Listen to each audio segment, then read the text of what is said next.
nag-iiyakan ho mga kababayan o iwanan natin 'yan. Oh, sabi ni Nangko, sa katauhan ng mga bot-bot din po. Lintik na bot-bot 'yan pinapakalat sa ano, pinapakalat sa buong, Pilipinas. Pang Davao lang 'yang bot-bot ninyo, 'no? Hindi namin naiintindihan yung mga Katagalugan. Kayo na lang diyan. Oh, anyway, mga bossing, nabanggit ko yung salitang diktador. Sino nga po ba talaga ang tunay na diktador, mga kababayan, 'no? May banat po diyan si Congressman Sia Alonto Adyong, which is ito po ay sinasang-ayunan ko. Hmm, isang matapang na congressman din 'to, eh, Higop muna ng kape. O game, nandiyan si Janelle Vanderhurst, oh. Sabi dito ni Congressman Adyong Alonto, 'no, ni Sia Alonto Adyong, "Diktador ba yung minumura ka?" Yun yung sinasabi nilang diktador. At meron pa ho silang pinapakalat 'no, galing po sa pinuno ng fake news na si dating Pangulong Duterte na magkakaroon na naman daw po ng marshmallow. Anak na tinapa, dating pangulo hanggang ngayon mukhang mauuna na lang po ang dating pangulo kay Pope Francis, hanggang ngayon fake news pa din po ang sinasabi. Ang lakas ng loob ni Mark Ramos na magsabi ng pangulo ng fake news. Sino po ba ang pinakamataas na tao diyaan sa ano, mga DDS? Sino po ba ang nagsasabi drug addict ang ating pangulo na sinoplak po ng ahensya ng PIDEA? 'Di ba mga fake news po 'yun? Man po nila na meron daw pong magaganap na marshmallow na naman. Pinapaikot-ikot lang ho kasi nila 'yan, 'no? Iikot-ikot 'yan mga bossing. Una, ano ba 'yun, adik si pangulo. Pagka hindi kumagat, o yung GAA iikot. Pagka hindi kumagat, hindi nagbabayad ng tax ang pangulo. Pagka hindi kumagat, eto naman po, martial law naman po. 'Pag hindi kumagat, diktador naman po. Tapos kapagka hindi kumagat, babalik po sa umpisa ulit 'yan. Gano'n lang po ginagawa nila. Lahat po walang mapatunayan mga bossing. Tapos sasabihin nila ang lakas ng loob nila, 'di ba Ma'am Chris Rose, 'no, na sabihin diktador ang ating pangulo. Sila po ito grabe silang magmura. Kung parang Hitler po o kung talagang diktador ang ating pangulo mga kababayan, ay naku, malamang po parang North Korea na tayo, 'di ba? May masabi ka lang na hindi maganda sa pinuno, yari ka. 'Di ba? Wala naman pong gano'ng mga nangyayari mga kababayan. Hmm, wala naman po silang mapatunayan doon sa sinasabing magma-marshmallow. 'Yan sabi ni Janelle Vanderhurst ibabalik daw yung ₱20 na bigas ulit, 'di ba? Meron bang diktador na minumura nga naman? Subukan mong gawin 'yan kay Kim Jong-un doon sa loob o kunyari North Korean ka, 'no? Murahin mo si Kim Jong-un, nasa loob ka ng Korea, malamang baka bitay pa nga ang ibigay sa iyo diyan, eh.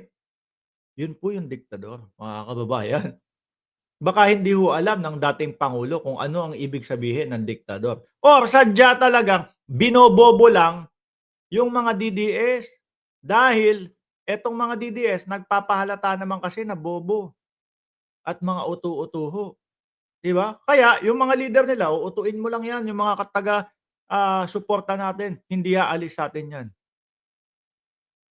Oh, ang tatay mo sinasabi kung ano-ano, tatanggalin, i-exhume, tapos itatapon sa West Philippine Sea, i-threaten ang buhay mo, i-threaten ang wife mo, saan po natin narinig 'yun? Sa mismong Vice Presidente, mga kababayan.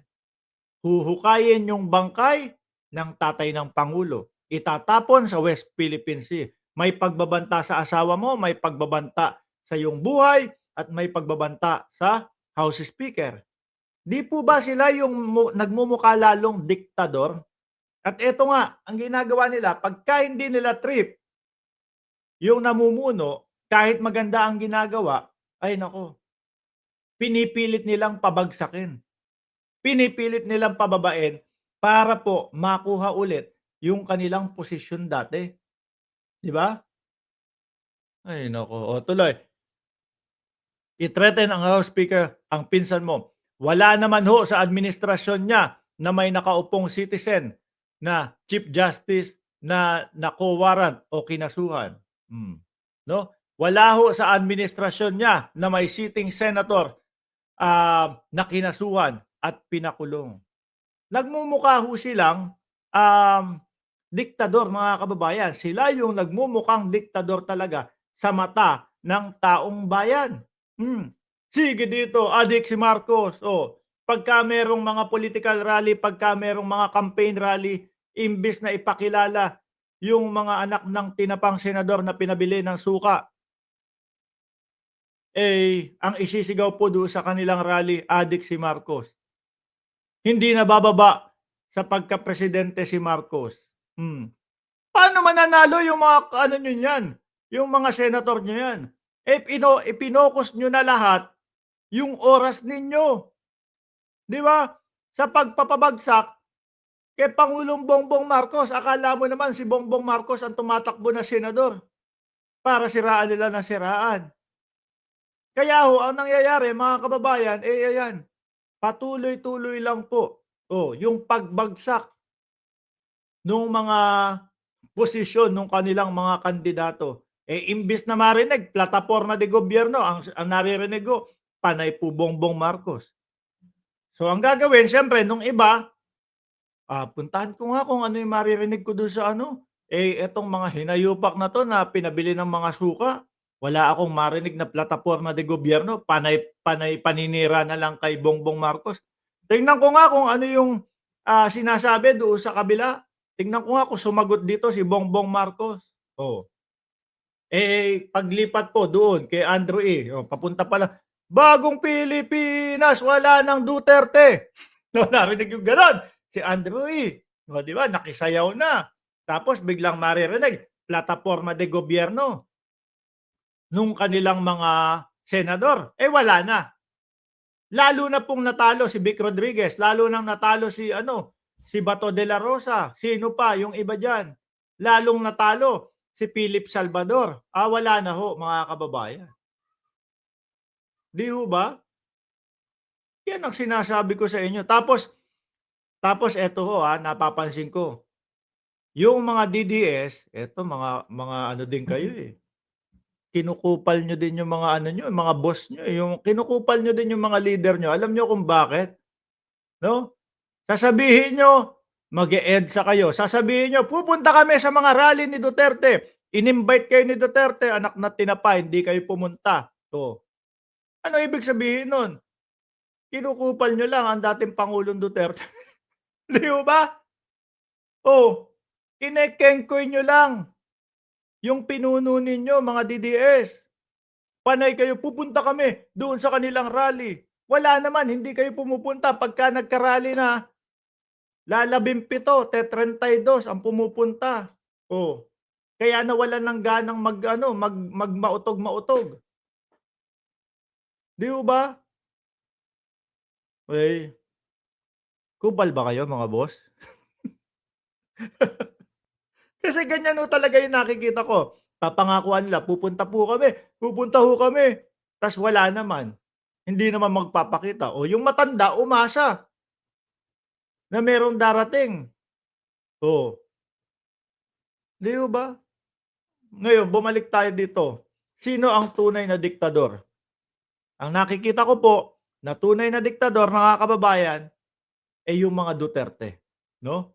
Lalo po sa nakikita nating mga estilo nila na puros ho paninira, na halos lahat na lang po paninira, wala naman pong mga naipakitang ebidensya. Wala naman pong mga naipakitang, mga backup na pagpapatunay nung mga paninira nila.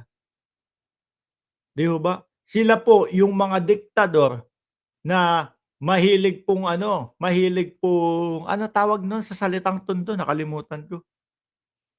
Yung tipo bang puro salita, dadaragin ka ng dadaragin pero kapag kaya nandiyan na, wala na. Hindi na dumadating sa mga duelo. pagka nandiyan na yung sasampalin ni Baste, wala na, tahimik na, hindi na makapagsalita, akala mo may stiff neck na, hindi makalingon sa kaliwa o kanan kasi 'pag binaling yung leeg ng gano'n, nandoon si General Torre, wala na. Kaya siya nakagano'n lang, oh, rekta lang yung kanyang mata, hindi makalingon. Eh, bakit 'to? Eh, sinabihan niyo ba naman niya, "Pangarap kong makasampal ng isang general." O ngayon, ang sabi sa kanya, eh, di gawin niya. Nung nagkaharap po sila sa Davao, wala na, 'no? Akala mo may brace na ho yung leeg, eh. "Oh, hindi na maipaling, hindi ko na maipaling." Hindi na puwedeng tumingin dun, eh. Pagka nagkatitigan sila ni General Torre, eh, siguro baka mapayuko na lang si Baste. At lahat po ng sinasabi natin dito mga kababayan ay alam ko nabalitaan niyo sa news. Hmm, 'di ba? Naalala niyo 'yun? Yung si Bato de la Rosa, yung isang araw na lang mahuhuli na si Buloyski. Oh, biglang sugod sa ano, sa Davao. Ano masasabi niyo dun? Para lang ba talaga sa para lang ba talaga yung hearing na yun sa kumbaga in aid of legislation or para pigilan na?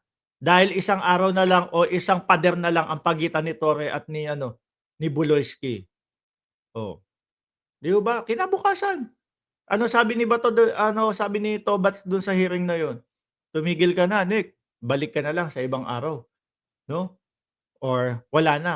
Parang parang gusto niya sabihin na, "Stop na muna, tapos kapagka may ebidensya na ka na ulit na nandiyan, balik ka." Eh, wala ho, hindi ho tinigilan. Ayun, kaya po ngayon si Buloyski nila nasa OBLO, 'di ho ba?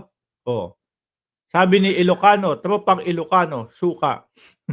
Sabi ni Ma'am Janelle, oh, "Diyan mo masasabi panay salita kulang sa gawa, aangas ang mga taing 'yan." Iiyak naman, Sabi ni Just Vincent, "Basta BBM supporter, may yagbos." Oh, kahit mga babaeng BBM supporter, may yagbos. Aba, sisilipin ba natin 'yung isa-isa? Hindi, ibig sabihin niyan, kahit babaeng, supporter ni Pangulong Bongbong Marcos, eh, totoo naman ho, 'no? Tumitindig. Hindi kagaya nung mga sama na natin yung mga vloggers nila, 'di ho ba? Wala. Sabi, bago ano, nakikita ko iisa yung porma nila, eh. Sabi nila, bago po yung patawag sa kanila, "Magkikita na tayo, Dan Fernandez, magkikita na tayo, Benny Abante." Yung mga ano, tipong pamukha doon sa mga manonood nila, eh, matapang sila. Pero dumating ang araw, nung pagtatagpo dapat, wala po. Hindi po pumunta, hindi mga sumipot. Parehas lang po 'yan nung mga pinuno nilang, Duterte. Kaya ang nakikita ko doon sa mga tagasunod nila, taga-subaybay nila at mga sumusuporta sa kanila, kinekengkoy na lang, "O mga DDS, totoo 'di ba, kinukupal niyo na lang ang dating Pangulong Duterte?" Totoo ho 'yan mga kababayan, kinukupal na lang nila ang dating Pangulong Duterte. Bakit ho? 'No, 'yun nga ang sinabi ko. Sasabihin nila, "Oh, pupunta kami, madami kami." Mag-e-expect yung matanda, mag-i-invite, "Oh, invite, punta tayo. EDSA, EDSA, pumunta po kayo diyan sa EDSA." Wala namang pupunta. Oh, niloloko na lang nila yung leader nila, eh. 'Di ba? Hindi kagaya natin, "Oh, Mark, pupunta ka ba doon sa magaganap na kumbaga rally ng Pangulong Bongbong Marcos?" Rekta sasabihin, "Hindi po makakapunta, eh, kasi ang layo ko po, eh." Pagka sinabi ni Rego, "Pupunta ako doon sa rally," pumupunta po talaga with matching picture pa. 'Pag sinabi ni Just Vincent, "Makikisuporta ako kahit kakamping ako," makikita mo sumusuporta talaga. O 'di ho ba? Eh, yung mga ano nila, yung mga supporter po nila, wala. Niloloko-loko na lang ho nila ang dating Pangulong Duterte, mga kababayan. Pupunta, pupunta, hindi naman pala.